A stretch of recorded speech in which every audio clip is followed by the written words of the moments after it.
WhatsApp guys, welcome back to IND anime. And आज हम लोग बात करने वाले हैं हमारे इंद्रा रीइंकार्नेशन उचिहा इताची के छोटे भाई, जिसके पास द लेजेंडरी डोजुत्सु रिन्नेगान तक है। ओह माय बैड, है नहीं था। तो मैं बात कर रहा हूँ हमारे कोनोहा के अपाहिज गैंग के इकलौते मेंबर उचिहा सास्के के बारे में।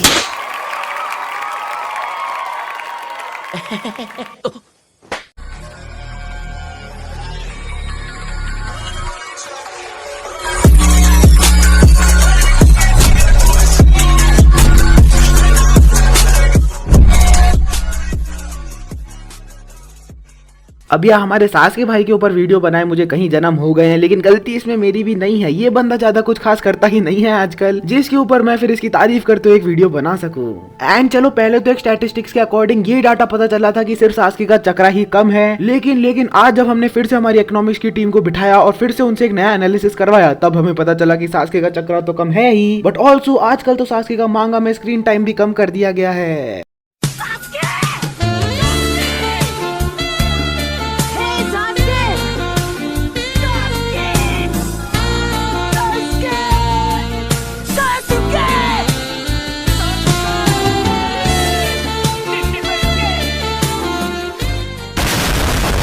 जहाँ पे if you notice in chapter 57 bug, जो कि एक साइड कैरेक्टर है, उसका स्क्रीन टाइम तक ज्यादा है मांगा में एज कंपेयर टू सास्के, जिसे पूरी नारुतो सीरीज का एंटी प्रोटैगनिस्ट बुलाया जाता है। Okay, jokes apart, now on a serious note, ये ट्रू है कि हमें काफी सारे चैप्टर से सास्के की शक्ल देखने को नहीं मिली है। जहाँ पे अगर मैं भूल नहीं रहा हूँ तो जब से बोरुटो एंड गैंग आई है वापस विलेज में, जहाँ पे वो होकागे ऑफिस के टॉप में बैठे हुए होते हैं, उस सीन से लेके अभी तक हमें सास्के का कोई नामो निशान नहीं पता चला है। तो यही सब कुछ जब मैंने सोचा तो तभी उसी टाइम मेरे दिमाग में इस थ्योरी ने जन्म लिया कि क्या ऐसा हो सकता है कि जहाँ पे हम लोग अभी जिस सास्के का इतना मजाक उड़ा रहे हैं, वही सास्के एक्चुअली में is on a mission and you can say it is the biggest mission of his life. And इसी मिशन वाले रीजन के चलते Sasuke is nowhere to see in the manga. अब इस इतने खतरनाक मिशन के ऊपर बात करने से पहले हमें इस मिशन की इंपॉर्टेंस को समझना होगा, एंड इसकी इंपॉर्टेंस को समझने के लिए हमें हमारी थ्योरी में थोड़ा सा पीछे जाना होगा एंड बात करनी होगी चैप्टर 57 में हुए कुछ जरूरी बातों के ऊपर। And to be more specific, 5 आगे मीटिंग के दौरान जब सभी आगे आपस में बात कर रहे होते हैं बोरुटो एंड कारा के बारे में, उतने में ही हमारा शिकामारू उन सब का ध्यान खींचते हुए ये स्टेट करता है कि उनके सामने अभी करंटली 2 प्रॉब्लम्स है। एक, एज इशिकी अब मर चुका है तो ये काफी हद तक पॉसिबल है कि बाकी जो बचे कारा मेंबर्स हैं वो लोग एक रिटेलिएशन बना के कोनोहा के ऊपर हमला कर दें इसी चीज का बदला लेने के लिए, जिसी के चलते कहीं शिनोबीज एंड इवन होकागे के मर जाने का खतरा बढ़ जाता है। एंड सेकेंडली, सेकेंड प्रॉब्लम जो उन्हें फेस करनी पड़ेगी वो है the recultivation of the divine tree from the 10 tales. Now अब इससे हमें पता चलता है कि नारुतो के सामने भी 2 बड़े बड़े खतरे हैं एंड उन दोनों खतरों को रोकने की जिम्मेदारी भी उसी के शोल्डर पे है। तो फॉर द फर्स्ट प्रॉब्लम की, यदि अगर ऐसा हो जाता है कि कारा के बाकी बचे मेंबर्स एक रिटेलिएशन बना के कोनोहा के ऊपर अटैक कर देते हैं, तो उससे पॉसिबल है कि कई लोगों को अपनी जान लूज करनी पड़ जाए।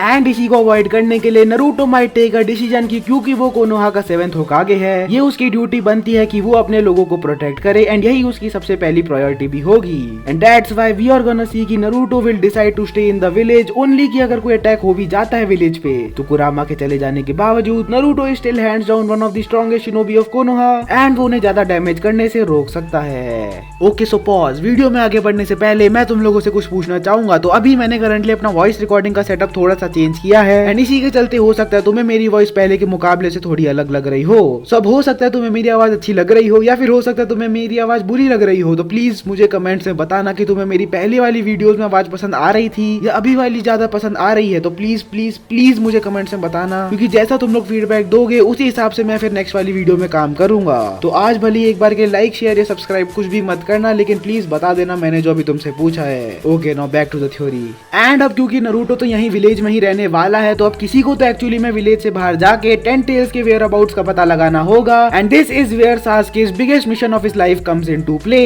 एंड अगर ऐसा होता है तो सास्के को जो बार बार टाइटल दिया जाता है शैडो होकागे का, वो रोल भी देन परफेक्टली प्ले कर पाएगा। बट वेट, अब देखो ऐसा तो नहीं है कि 10 टेल्स सास्के को कोनोहा की 4 गली छोड़ के मिल जाएगा, बिकॉज वी नो कि ये 10 टेल्स एंड कारा के सभी हाइड आउट्स डिफरेंट डायमेंशन में प्लेस्ड होते हैं एंड इन डिफरेंट डायमेंशंस को एक्सेस करने के लिए या तो तुम्हारे पास स्पेस टाइम निंजुत्सु यूज करने का कोई तरीका होना चाहिए, या एंड इसीलिए शिकामारू 5 कागे मीटिंग के दौरान बताता है कि उन्होंने कोनोहा की एक पेट्रोल टीम को भेजा था कारा के हाइड आउट्स पे रेड मारने के लिए, लेकिन उनका यह मिशन बुरी तरीके से फेल हो गया क्योंकि उनके हाइड आउट डिफरेंट डायमेंशन में प्लेस थे एंड इन डिफरेंट डायमेंशन को एक्सेस एक्सेस करने के लिए एक ट्रांसफर डिवाइस की जरूरत पड़ती है एंड वो सारे डिवाइसेस सरप्राइजिंगली या तो डैमेज हो चुके थे या फिर एक्टिवेट ही नहीं हो रहे थे। तो या तुम्हारे दिमाग में ये सब सुन के एक सवाल जरूर आया होगा कि सास्के के पास ना ही कर्मा है एंड अब तो उसके पास उसका रिन्नेगान भी नहीं है, तो फिर वो टाइम स्पेस जुत्सु को कैसे परफॉर्म करेगा। एंड यहीं पे हमारे greatest scientist of all time, cancer के छोटे भाई और सुट्टे मारने के शहनशाह आमाडो कम्स इनटू प्ले।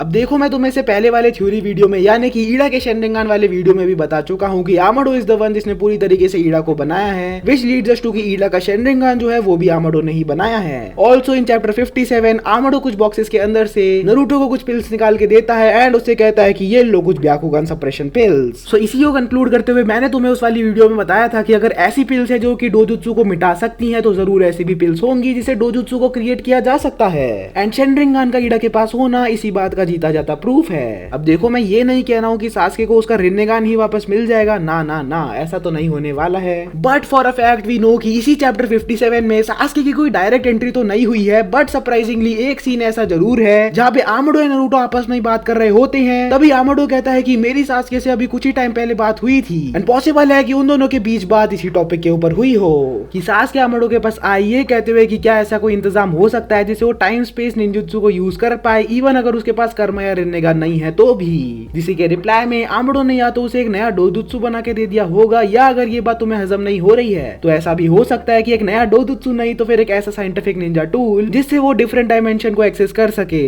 एंड या ये आमाडो है जिसने कवाकी, काशिनकोजी, डेल्टा कोड, ईडा इन सबको बनाया है, तो एक ऐसा device banana I don't think उसके लिए कोई बड़ी बात होने वाली है। नाउ विद दिस न्यू डोजुत्सु और या फिर scientific Ninja tool, Sasuke will head out of the village ताकि वो 10 टेल्स को एज सून एज पॉसिबल ढूंढ सके। अब इसके बाद की स्टोरी प्रोबेबली ऐसे प्ले आउट हो सकती है कि कुछ डायमेंशन में जाके फेल होने के बाद सास्के एक और ऐसे ही डायमेंशन में जाता है एंड बूम, वहीं उसे दिखता है कि 10 टेल्स को एक बड़ी सी केव में बंद करके रखा हुआ है। अब वो 10 टेल्स को वहां पे एनालाइज कर ही रहा होगा कि इतने में ही कोड एंड ईडा उसके पास आ जाएंगे, ये कहते हुए surprise motherfucker. Now Sasuke will also know कि ये पक्का कारा के ही मेंबर्स हैं एंड यही पे पॉसिबल है कि हमें एक death battle between Sasuke, Code and Eida ना दिखाई जाए, बल्कि एक ऐसी बैटल दिखाई जाए जहां पे Sasuke is just analysing his new opponents and इसी फाइट में ही विल रियलाइज कि code has an enormous amount of strength, उसके पास एक व्हाइट कलर का कारमा है एंड और तो और ही can use space time ninjutsu as well. But वहीं दूसरी तरफ जो मेन थिंग उसे परेशान करेगी वो होने वाली है ईडा का डोजुत्सु। सास्के विल रियलाइज कि ईडा का डोजुत्सु कोई नॉर्मल सा डोजुत्सु नहीं है एंड इसके बारे में अगर कोनोहा को ना इन्फॉर्म किया गया तो it can be a serious problem for them in the future. And ये सारी जानकारी इकट्ठा करके सास्के वहां से जल्दी फ्ली हो जाएगा कोनोहा की तरफ, क्योंकि at that point of time ये जरूरी नहीं होगा कि उनकी बैटल अगर होती है तो उनमें से कौन जीतेगा, बट ये बात काफी ज्यादा इंपॉर्टेंट होगी कि जो इंटेल सास्के ने अभी तक इकट्ठा किया है कि यानी कि उसकी न्यू एनिमीज की पावर्स के बारे में एंड 10 टेल्स के हाइडआउट का जो इंटेल है वो इन्फॉर्मेशन जल्दी से जल्दी नारुतो एंड शिकामारु को ट्रांसफर कर दी जाए,